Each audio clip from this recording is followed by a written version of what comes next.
Avant de commencer, je voudrais annoncer un changement, une petite modification d'intitulé de ma présentation.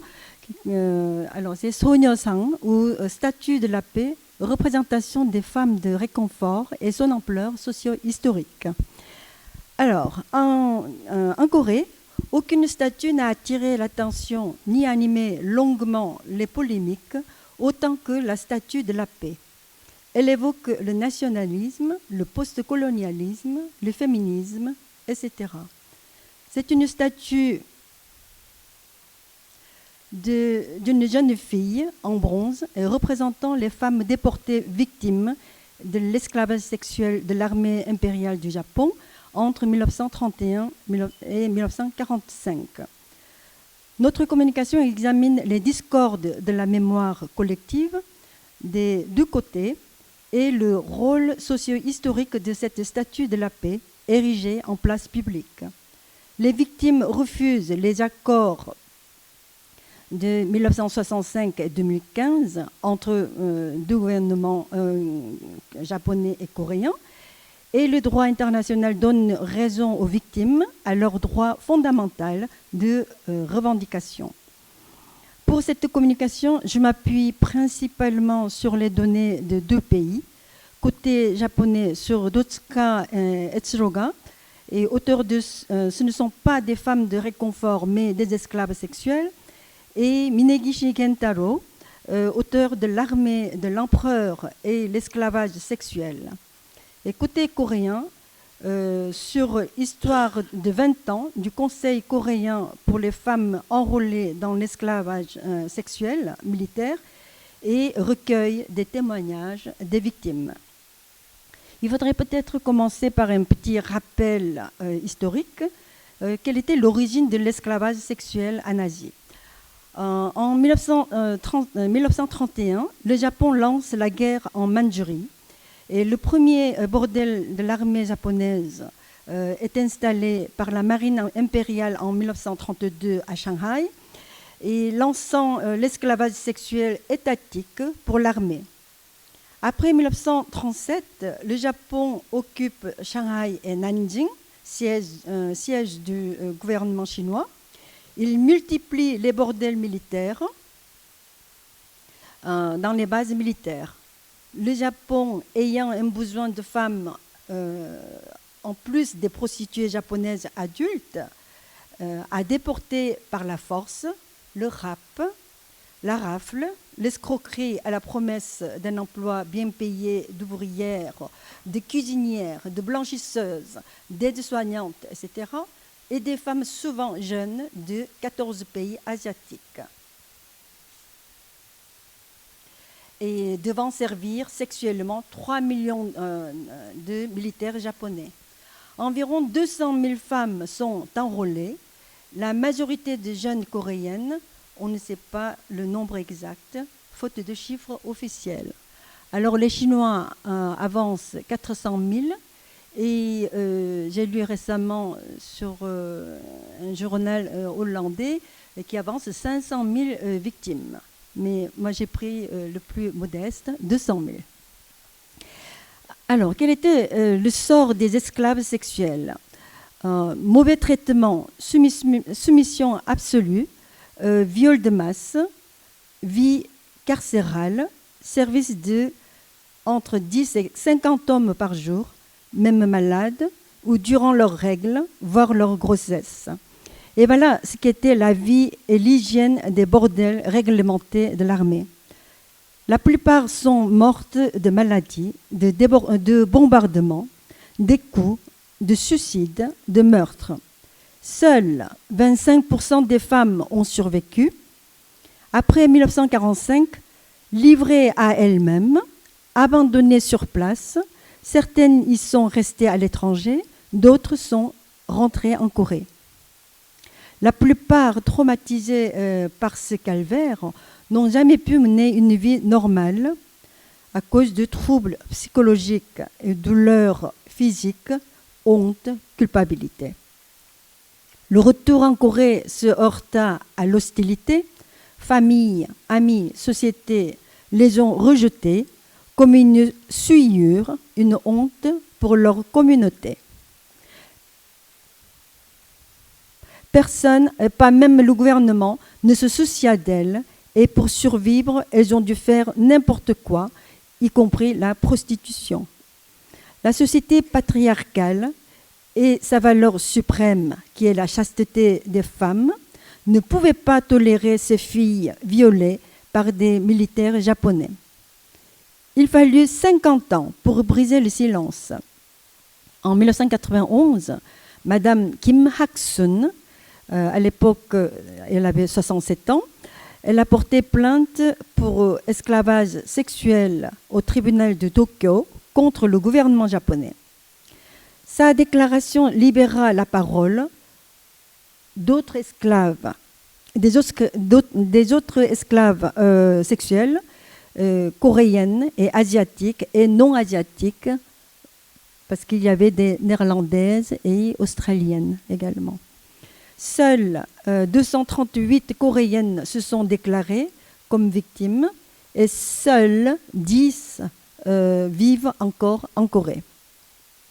Mais elles vont s'éteindre d'ici quelques années, vraiment d'ici quelques années, assez rapidement, parce qu'elles ont une moyenne d'âge presque 90 ans, sinon plus. Il n'y a pas de procès de Nuremberg en Asie. Les victimes attendent encore des excuses officielles, un jugement et des dédommagements. Alors, à quoi ça consiste des désaccords entre les deux camps?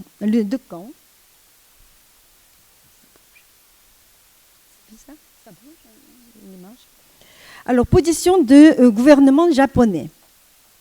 Après la guerre, le Japon a adopté une attitude négationniste fondée sur l'absence de preuves de l'esclavage sexuel. En 1973, la publication de Femmes de réconfort militaire au Japon par Senda Kakko, un japonais, fruit d'une très sérieuse enquête, est eu un grand écho, mais ne créa pas de mouvement exigeant la responsabilité du Japon. Ce n'est qu'en 1991 que le témoignage de Kim Hak-sun fit admettre au Japon l'existence des femmes de réconfort. En 1993, le secrétaire général du gouvernement japonais, Kono Yohei, admit l'existence de femmes de réconfort enrôlées de force par l'armée japonaise.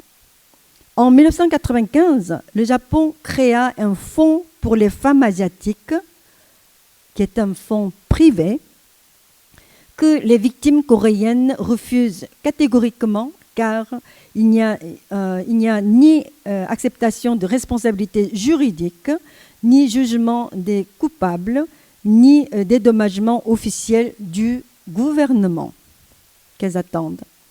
De plus, le Japon insiste que tout contentieux historique est réglé par l'accord de réconciliation de 1965 entre Corée et Japon. En 2013, Shinzo Abe, celui qui est assassiné très récemment, raviva la plaie entre Corée et Japon. Sa position révisionniste remit en cause le discours de Kono Yohei de 1993 sur l'absence de preuves d'enrôlement forcé. Pour Abe, ces femmes étaient des prostituées volontaires. Enfin, finalement, en 2015, le Japon revient à leur position, c'est-à-dire a reconnu la responsabilité morale pour un accord définitif et irréversible avec la Corée, mais sans consulter les victimes. Pour le Japon, le problème est donc résolu définitivement depuis 2015. Il refuse tout dialogue avec les victimes. Alors, quelle est la position des victimes coréennes? En 2015, le gouvernement coréen signa un accord par lequel il perçoit des dédommagements, accord rejeté immédiatement par les victimes et des militants pour des raisons suivantes.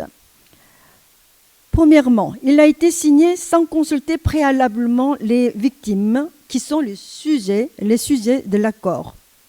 Deuxièmement, deuxième raison, c'est qu'il n'inclut pas l'acceptation de la responsabilité juridique par le gouvernement japonais. Enfin, les dédommagements proposés par le Japon sont d'un montant bien trop faible. Les victimes et les militants avancent 7 revendications.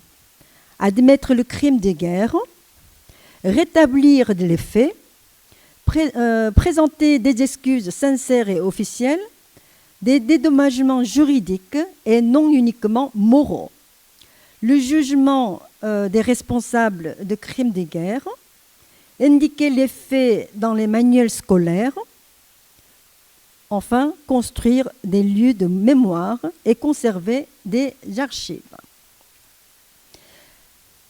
Alors, quelle est la position de l'extérieur, c'est-à-dire de l'ONU, de l'Europe et des pays étrangers?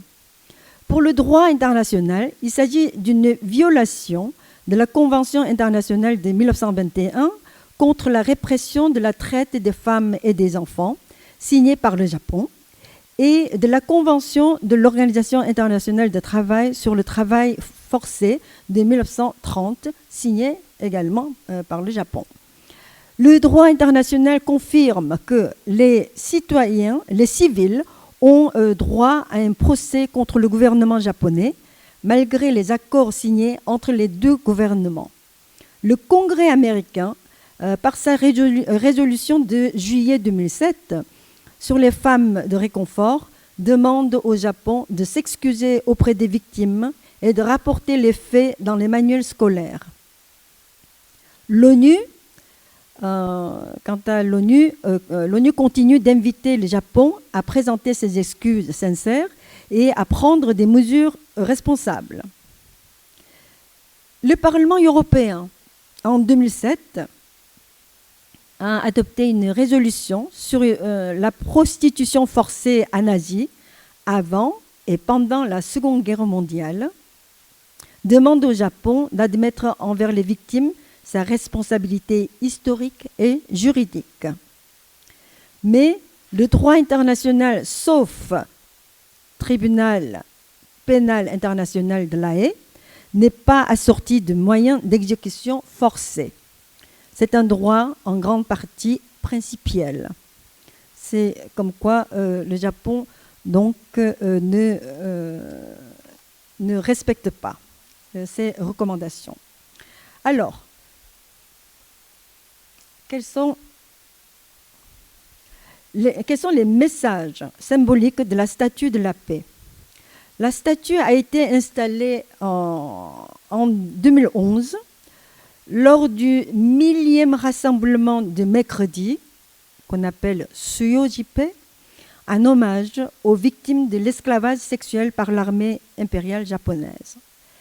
Elle fonde la conscience historique du crime impérial et la nature émancipatrice de la société, expression libre et démocratique dans l'espace public. Elle prend la parole publique pour les artistes. Regardons la statue. Comme vous voyez, c'est un travail d'un couple artiste qui s'appelle Kim Un-sung et Kim So-kyung. Et elle est haute de 1,30 m et elle représente une jeune fille coréenne des années 30 et 40, vêtue du hanbok, vêtements coréens, traditionnels coréens, et assise sur une chaise. Elle regarde vers l'ambassade du Japon.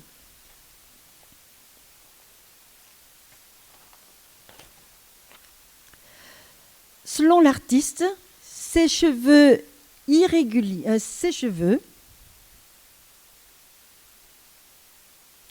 à la coupe irrégulière symbolise la souffrance d'une rupture forcée avec famille et pays natal. Le visage calme exprime la volonté de résoudre l'esclavage sexuel sans crainte. D'après les artistes, Il n'y a pas de colère dans cette statue. Les petits oiseaux sur son épaule gauche est le lien entre nous et les victimes décédées sans que leur honneur soit rétabli. Elles attendent les excuses et le repentir des coupables. C'est un médium entre l'au-delà et ici-bas. L'oiseau est aussi la liberté, l'émancipation et la paix. Les poignets serrés expriment la détermination d'obtenir des excuses sincères du gouvernement japonais. À la fois, donc, contre le Japon qui fuit sa responsabilité et d'autre part, pour la résolution de se battre avec nous pour réaliser le monde pacifique. Les pieds nus rappellent ces femmes qui étaient privées de chaussures pour les empêcher de fuir. Ils représentent la longue souffrance de ces femmes innocentes, emmenées de force et qui, après la guerre, ont dû vivre comme des criminels. Les talons soulevés montrent la vie des victimes qui n'ont pu s'installer nulle part à cause de rejet. La chaise vide représente la place laissée par les victimes décédées et également c'est l'espace où nous asseoir à côté de la jeune fille pour partager ses émotions. Face à l'ambassade du Japon et espace solidarité pour des excuses officielles et dédommagement, la fin de l'exploitation des femmes, enfin la paix dans le monde. L'artiste, comme vous voyez derrière la fille, l'ombre qui est très longue, allongée, ce n'est pas ça n'a pas de figure d'une jeune fille, mais ça représente une grand-mère. Mais ces jeunes filles, grand-mère, c'est la même personne. Alors, l'artiste, par l'ombre d'une vieille dame sur le sol, indique la mémoire douloureuse, inconsolée, qui ne s'efface pas. La page n'est pas tournée. Au premier responsable, le Japon, s'ajoute la société qui les a rejetés.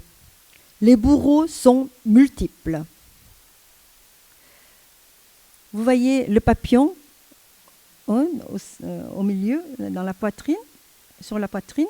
Le papillon sur la poitrine de l'ombre, c'est la réincarnation de ces grands-mères décédées avant d'avoir pu, dans une nouvelle vie, se libérer de leurs souffrances accumulées. Selon l'artiste, cette statue n'est pas l'image d'une punition envers le Japon. Avant de raisonner en termes dichotomiques, il faut regarder l'ombre de la grand-mère derrière la statue de la jeune fille. Ces grands-mères furent meurtries même après leur retour en Corée. L'ombre, c'est l'accumulation de souffrances. Elle est là pour parler au Japon, mais aussi pour nous parler du passé douloureux de ces grands-mères.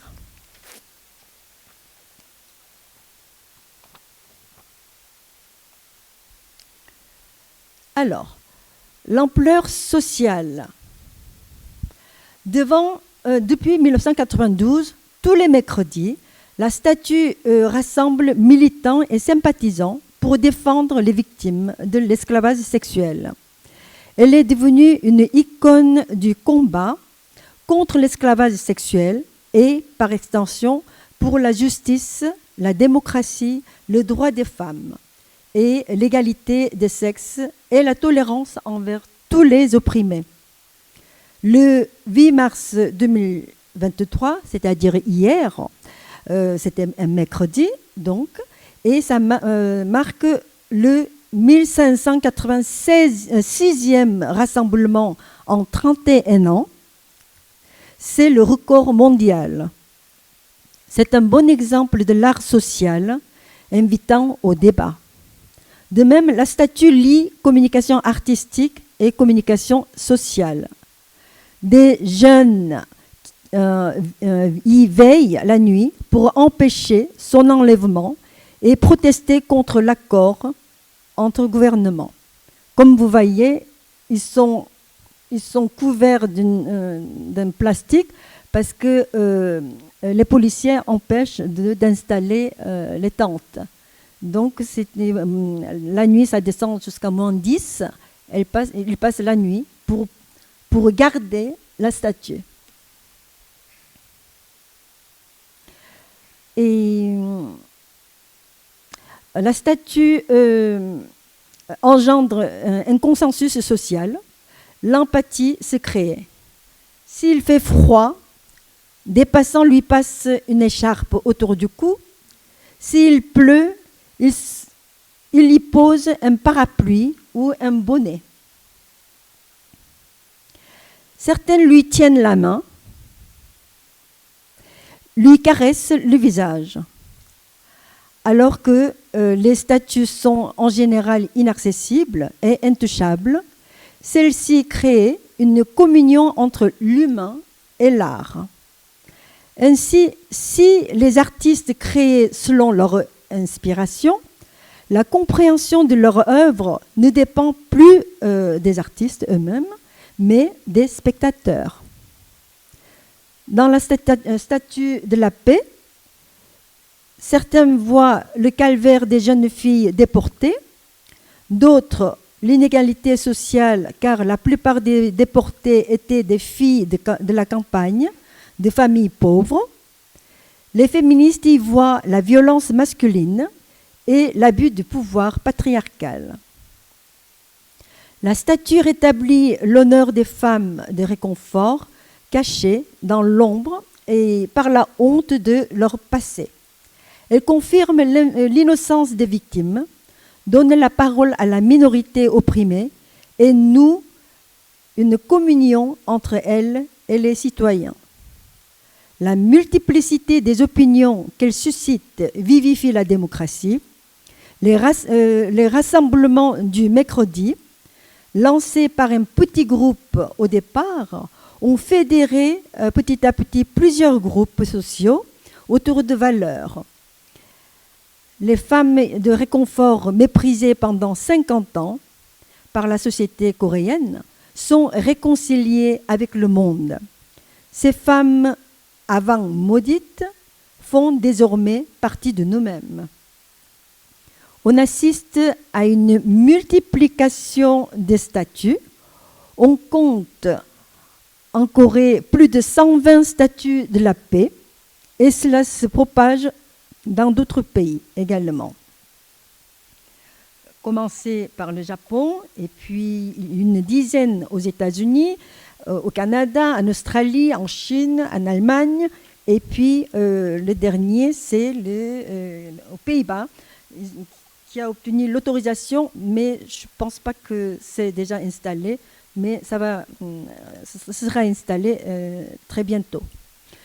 Au départ localisée en Asie, la statue des femmes de réconfort porte une valeur universelle, la dignité humaine contre le fascisme, contre la guerre, contre la violence sur les femmes, contre l'inégalité sociale. Regardons un peu d'autres statues de la paix sur les femmes de réconfort.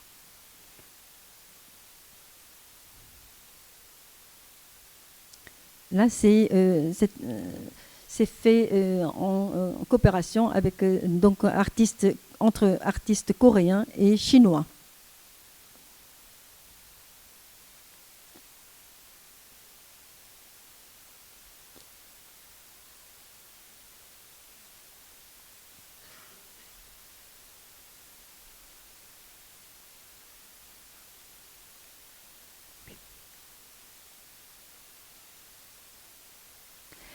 Ça, c'est un peu choquant mais très réaliste, qui est installé devant le musée, le plus grand musée des femmes de confort de Nanjing, en Chine. Cette femme, c'est une Coréenne qui était enceinte, et puis voilà, donc on a pris comme modèle, les Chinois, ils ont pris comme modèle pour représenter. Et voilà, la photo. Et c'est au moment où elle était livrée aux mains des alliés, des alliés.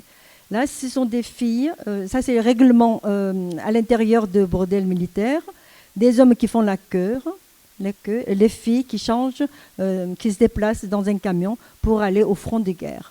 Là, c'est les scènes de massacre. Voilà. Alors, ampleur historique. Il n'y a bien sûr pas de consensus à 100%, surtout depuis 2019, depuis la parution de tribalisme anti-japonais. Un groupe d'extrême droite coréen révisionniste soutient l'argument du gouvernement japonais. Il manifeste depuis 3 ans contre les manifestants de mercredi en criant au mensonge. La ligne de division n'est pas la nationalité, mais la conscience de chacun au Japon ou en Corée. C'est un conflit de mémoire. La querelle, celle de la véracité historique, malgré les preuves et les témoignages. Malgré la pression de la communauté internationale, le Japon résiste à sa propre histoire, contrairement à l'Allemagne qui a reconnu les faits, la vérité et a dédommagé. Pour conclure, après 1945, il a manqué 2 actes. Côté japonais, des procès à la Nuremberg, et il manque donc le jugement des criminels de guerre. Et côté coréen, le jugement des collaborateurs pro-japonais pendant l'occupation japonaise. La statue de la paix et des manifestations de mercredi, sans interruption depuis 31 ans, sont indissociables. La statue reflète ainsi la volonté des citoyens envers la dignité humaine des femmes de réconfort. Elle prend une dimension insoupçonnée, une valeur universelle, celle des problèmes dans le monde aujourd'hui, la discrimination, la violence exercée sur des femmes et des enfants pendant la guerre, etc. Et on ne dira jamais assez que l'histoire se répète quand on l'oublie et que le peuple qui ne connaît pas son passé n'a pas d'avenir. Je termine par une question. Est-ce que la statue de la paix trouvera sa place un jour en France? Et juste, je défile quelques images. Il y avait un art-thérapie pendant 5 ans. Alors, quelques victimes ont dessiné leurs souvenirs. Là, c'est le rapt. Et les filles brûlées. Ouais. Et à 14 ans, le jour de déportation. Là, c'est la virginité violée à gauche et à droite, punissez les responsables. Là, c'est virginité violée en grand, en zoom, et punissez les responsables. Fleur qui n'a pas pu éclore, vous comprenez à quoi ça fait allusion. Et mariage dans ma prochaine vie.